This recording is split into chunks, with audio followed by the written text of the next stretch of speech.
اعوذ باللہ من الشیطان الرجیم بسم اللہ الرحمن الرحیم۔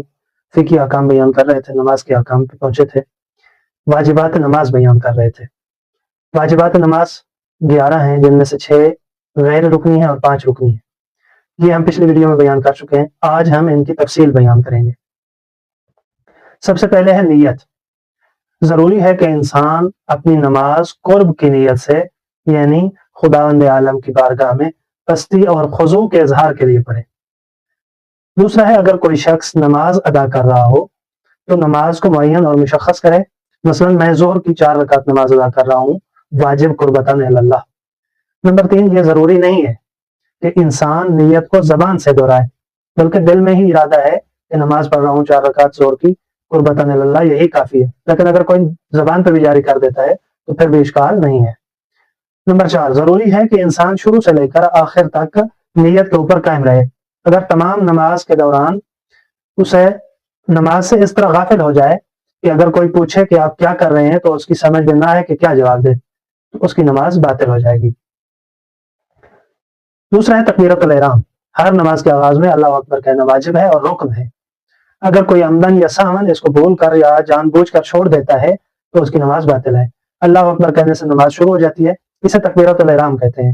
اس کے کہنے سے بہت سارے کام نماز گزار پر حرام ہو جاتے ہیں، جس طرح کھانا ہے، پینا ہے، رونا ہے، ہنسنا ہے، یہ سب چیزیں، اس طرح کے باقی امور بھی انسان کے لیے جو نماز پڑھ رہا ہے اس کے لیے حرام ہو جاتے ہیں۔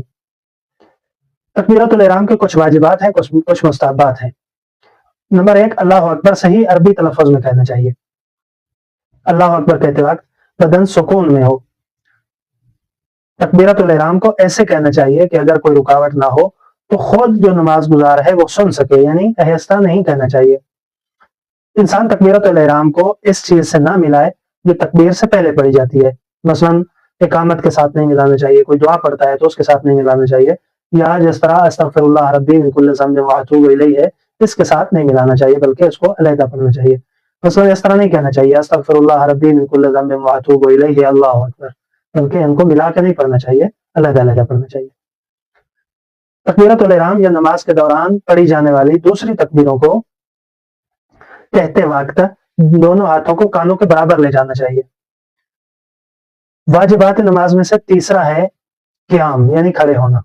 تکبیرۃ الاحرام کے وقت قیام واجب رکنی ہے، یعنی جب انسان تکبیرۃ الاحرام کہتا ہے تو اس وقت جب تکبیرۃ الاحرام کہی جا رہی ہوگی تو اس وقت کھڑا ہونا واجب رکنی ہے۔ اگر کوئی کھڑا نہیں ہوتا جان بوجھ کر، صحیح سلامت ہے، معذور بھی نہیں ہے، مریض بھی نہیں ہے، کھڑا بھی ہو سکتا ہے، جان بوجھ کر کھڑا نہیں ہے تو اس کی نماز باطل ہے، یا بھول کر بھی کھڑا نہیں ہوا تو اس کی نماز باطل ہے۔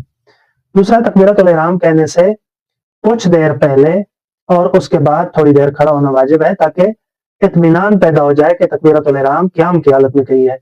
اس کا ترک کرنا نماز کو باطل کر دیتا ہے، لیکن جو افراد کھڑے نہیں ہو سکتے، معذور ہیں، تو ان کی نماز باطل نہیں ہے۔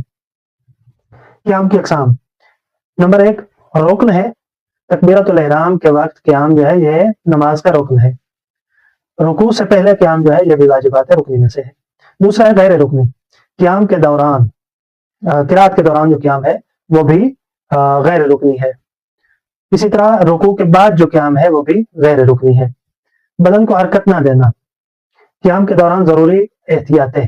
سب سے پہلی چیز ہے قیام کے دوران بدن کو حرکت نہیں دینی چاہیے، سکون کی حالت میں ہونا چاہیے۔ بدن کو ایک طرف نہیں جھکنا چاہیے، کسی جگہ یا چیز سے ٹیک نہیں لگانا چاہیے، پاؤں کو زیادہ کھول کے نہیں رکھنا چاہیے، پاؤں زمین سے بلند نہیں ہونے چاہیے۔ قیام کے دوران کرنے والی ضروری چیزیں۔ نماز گزار تکبیرۃ الاحرام یعنی اللہ اکبر کہنے سے پہلے اور بعد میں قدرے کھڑا رہے، تاکہ اطمینان اور یقین ہو جائے کہ جو تکبیرۃ الاحرام کہی گئی ہے وہ حالت قیام میں کہی ہے۔ قیام قبل از رکوع سے مراد یہ ہے کہ کھڑے ہونے کی حالت میں رکوع میں جائے۔ اگر رکوع بھول گیا ہے، قرات کے فوراً بعد سیدھا سجدے میں چلا جائے، لیکن سجدے سے پہلے یاد آ جائے تو پھر مکمل طور پر سیدھا کھڑا ہو جائے اور پھر چند لمحے کھڑا ہونے کے بعد رکوع میں جائے اور پھر اس کے بعد سجدہ کرے۔ نماز گزار کو چاہیے کہ کھڑے رہنے کی صورت میں دونوں پاؤں زمین پر رکھے، لیکن یہ ضروری نہیں ہے کہ بدن کا وزن جو ہے دونوں پاؤں پر برابر ہو، بلکہ اگر بدن کا وزن ایک پاؤں پر ہے تو پھر بھی کوئی حرج نہیں ہے۔ واجب رکوع کے بعد مکمل طور پر کھڑے ہو کر کچھ دیر بعد پھر سجدے میں جائے۔ اگر اس قیام کو عمدن ترک کرے گا تو اس کی نماز باطل ہو جائے گی۔ عمدن یعنی جان بوجھ کر۔ قیام کی حالت میں اگر مرد ہو تو پاؤں کے درمیان 3 پھیلی ہوئی انگلیوں کے کم از کم 3 پھیلی ہوئی انگلیوں کے برابر ہونا چاہیے فاصلہ، اور زیادہ سے زیادہ ایک بالشت کے برابر فاصلہ رکھنا چاہیے. اور اگر عورت ہے تو اس کو پاؤں ملا کر رکھنے چاہیے، پاؤں کھلے نہیں رکھنے چاہیے. انشاءاللہ آنے والی ویڈیوز میں آئندہ احکام بھی بیان کریں گے. السلام علیکم ورحمۃ اللہ وبرکاتہ.